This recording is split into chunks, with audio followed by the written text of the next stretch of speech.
Good morning, everybody. Just get ready to go to work. Drop my son off at the babysitter's and hitch a ride with the coworker. But I want to do a short video here. I just watched a video on one of these key investment CGC comic YouTubers, and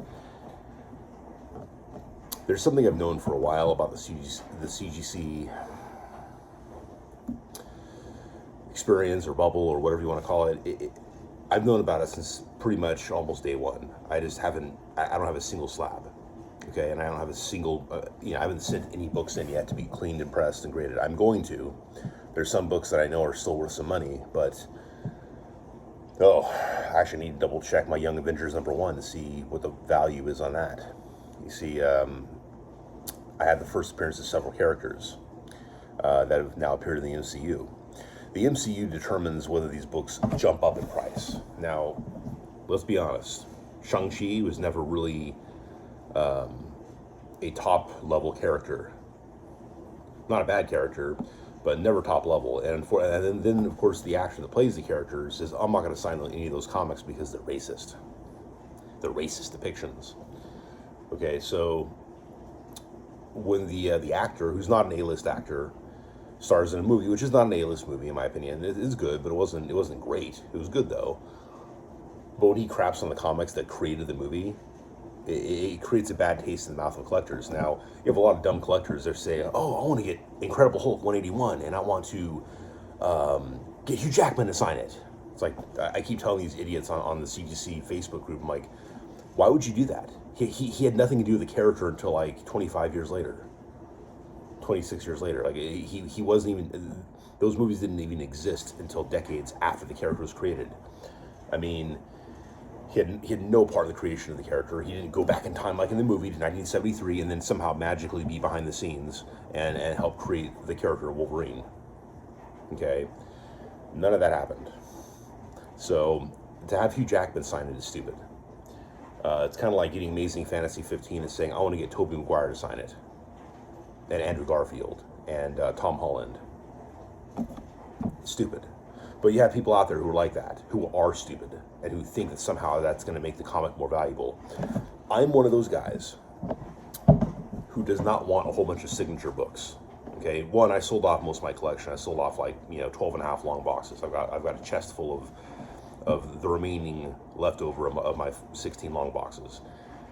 Some stuff I want to get graded, some I'm not going to probably ever get graded. I have it because I love it. But some books I want to get graded. I'd like to, do that. There's some I want to sell. There's some I've kept as an investment. But I've known for a while that there's going to be a crash. I've known the last 20 plus years that CGC's been around. It's now 20 plus, like 21 years they've been around. I know that there's going to be a crash. It's just a matter of time. But everyone wants that 9.8. Everyone wants that signature. I mean, not everybody, but many people want the signature series. Now, I'm not going to lie. The X-Men 233, I think it is, first appearance of Sinister, or first full appearance, I should say. There's a really cool sketch cover that I have on my phone that Mark Silvestri drew a picture of Sinister's face in the background, and I'm like, it's the coolest looking thing. That is like the only signature cover I've seen that I particularly like. And if I had that book and I wanted to get him to sign it, I would only get him to sign it basically to get that sketch cover, to have him replicate the same thing, because that is a cool cover. Now, whenever I think of that issue of X-Men, I think of that cover. I think of the sketch cover. I don't think of the original cover by itself, and that's very unusual. It means that was a really good sketch, and it only complemented the overall appearance of the book, rather than taking NYX #3 and then doing a full sketch cover where the artist goes over the entire cover with some kind of whiteout type pen and then sketches a adult version of X-23, skimpily clad. It's stupid. I mean, I see that crap and I'm like, this is dumb. This is really dumb. Okay. Anyways, Werewolf by Night, I can't remember the issue, but it's first appearance of Moon Knight. It's tanking.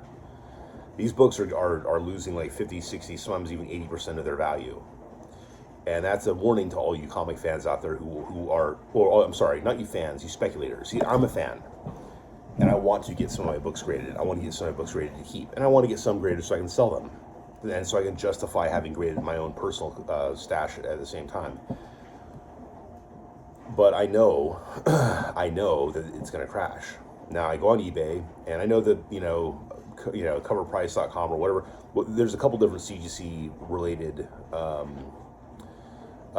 pages that list the value of these books in the various grades, and I think it's great. But some of them are out of date. Some of them are now requiring you to pay just to look at the value of 9.8 or 9.4, but you can look at 9.2, 9.6, stuff like that. It's stupid.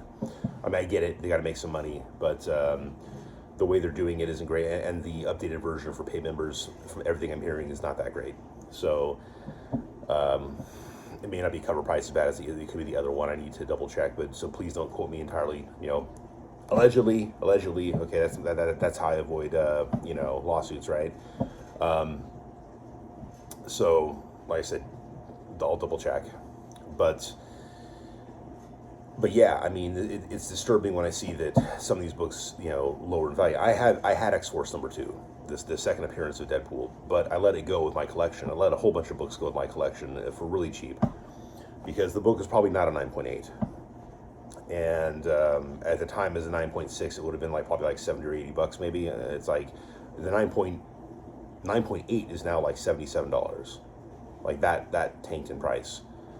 I mean, it'd be really easy for me to pick up a 9.8, and I'm not buying comics right now. I can't afford to buy comics, and I'm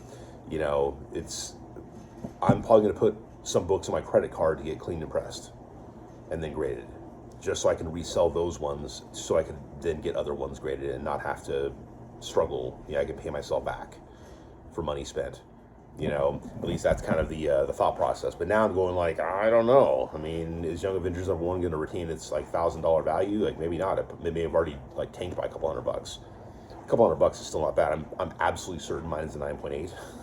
I'm pretty certain that the entire 12-issue series, with the exception of maybe 1 or 2 issues, are all 9.8s. The other ones are at worst a 9.6. And I'm still going to get them all cleaned and pressed, just because, and I'll do it from a reputable, presser. But I need to get on that now that CGC is kind of opening up again. Not that they really shut down, but it's they got so backlogged during the pandemic. Now that the pandemic is done, people are getting their books back. They're trying to flood the market, and the movies aren't always doing as well. No one gives a crap about Eternals. I got halfway through the movie and I basically fell asleep, my wife and I.